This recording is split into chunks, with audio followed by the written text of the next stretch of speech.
आपण शिवाजी भाऊंना वेळोवेळी मार्गदर्शन केलं, त्यामध्ये IPL बालाजी कंपनीचे सर्वच प्रोडक्ट त्यांना दिले. पण त्यामध्ये शिवाजी भाऊ जर तुम्हाला दोनच प्रोडक्ट जर त्यामध्ये जर समजा बाकी शेतकऱ्याला खर्च नाही करायचा किंवा दोनच प्रोडक्ट टाकायचे झाले IPL बालाजी कंपनीचे, तर ते कोणते टाकायला पाहिजे? 5G आणि गिरकी. शिवाजी भाऊचं म्हणणं आहे 5G हे न्यूट्रिशन आहे आणि ग्रिफिन हे NPK कन्सर्टिव्ह आहे, म्हणजे आपण जे NPK टाकतो ते उपलब्ध करून देणारा व्यक्ती आहे. तर जर जास्त नाही टाकले गेले तर दोन जरी आपण टाकले तर आपल्या उत्पन्नामध्ये. शेतकरी बंधूंनो नमस्कार, मी पवन देशमुख, IPL बालाजिकल कंपनी प्रतिनिधी. आज आपण पेनबुरी शिवारामध्ये आलेलो होतो.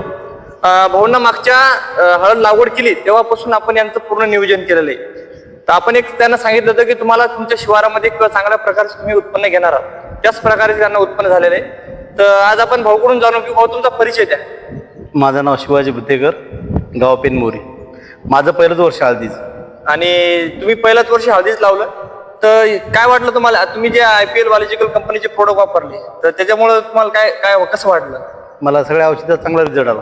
बरं, की दरवर्षीपेक्षा तुमचा म्हणजे बाकीच्या लोकांपेक्षा खर्च कमी झाला का जास्त झाला? खर्च थोडा झाला जास्त, लोकांपेक्षा जास्त नाही, पण एकदा 10-15 हजार शिल्लक झाला. बरं, आणि तुम्ही जे खर्च केला त्याचा तुम्हाला उत्पन्नामध्ये बदल झाला का? हो झाला ना. लोकांना माझ्या शेजारी आजारी म्हणजे आमच्या गट नंबरातल्या शेती येतात, यांना 1.5 एकरामध्ये 20, 21, 22 अन्ना लोक, काही जणांना 27 अन्ना लोक, काही जणांना 30 अन्ना लोक निघली. माझे सगळं 38 अन्ना निघलं. 1 एकर 14 गुंठे रान माझं भरलं. रान मोजून घेतलं. रान मोजून 1 एकर किती? 14 गुंठे. 14 गुंठे. त्यामध्ये अंधन किती भरले?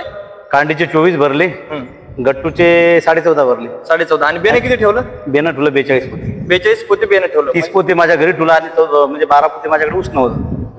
टोटल एकंदरीत त्याने एवढं बेने ठेवलं. म्हणजे जर सांगायचं झालं तर 35+ यांना वाळून ॲव्हरेज आहे. यावर्षी येणार म्हणजे येणार आहे, काही शंका नाही. कारण आता हे उत्पन्न आपल्या समोर आहे. कांडीची साईज आहे, चांगली आहे आणि कुठं सड नाही लागू दिली, कुठं काही प्रॉब्लेम नाही आला.